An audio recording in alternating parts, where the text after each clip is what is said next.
And what new skill sets are most in demand, in your opinion, in the service field today? You know, I think it's less about sort of the tactical, technical kind of skills, and I think it really is more about relationship building and really being able to get inside your customer's head and figure out what they want before they know they want it, and you know, kind of not only figuring out what's possible for you to deliver as a company, but what your customer really desires for you to deliver, and have your frontline employees able to make those connections.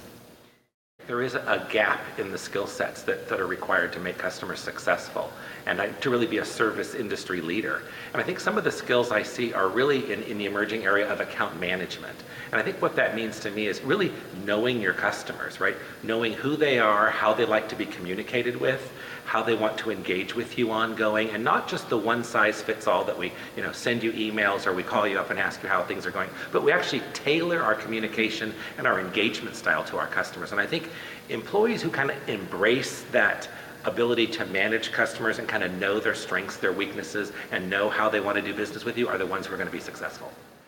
I think organizations will need employees who have more analytical skills.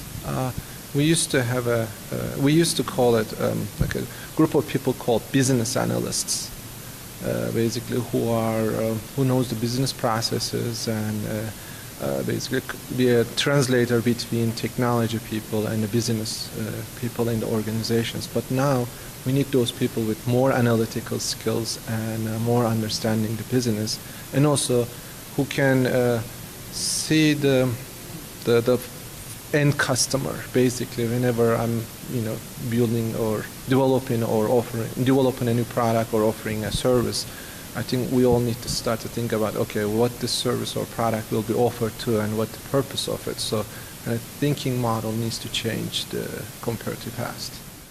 More and more, it looks like there's not just the business and the technical. I mean, those are obvious, right? Marketing and the systems and operations, but the regulatory climate, the public policy, a lot of the big data and service analytic issues are touching on data privacy, all those concerns, public policy. So I would say, in addition to the technical, business, organizational skills, we're seeing much more need for public policy and understanding regulatory and legal issues.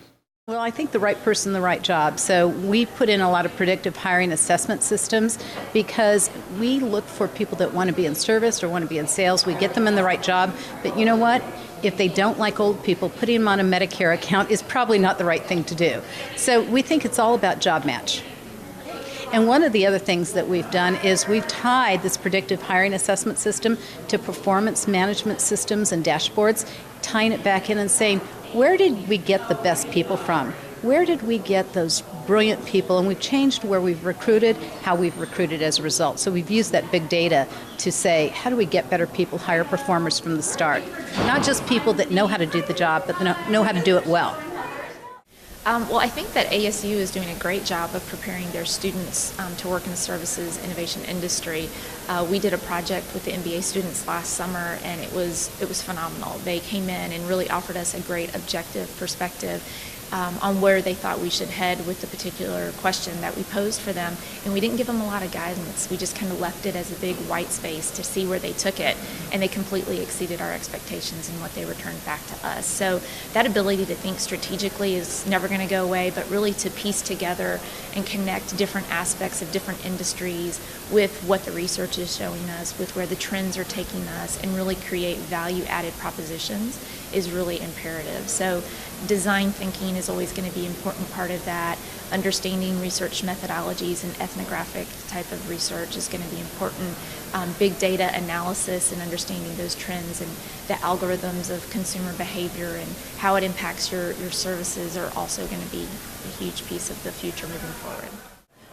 But data put in context and for understanding of your customers, for the trends in the market at the right time, for delivery of the right solutions is really valuable. So I would say certainly service scientists are in demand, service managers, people who can actually navigate this transition from products to services. And also, I think there is a place where data analysts and service innovators really overlap.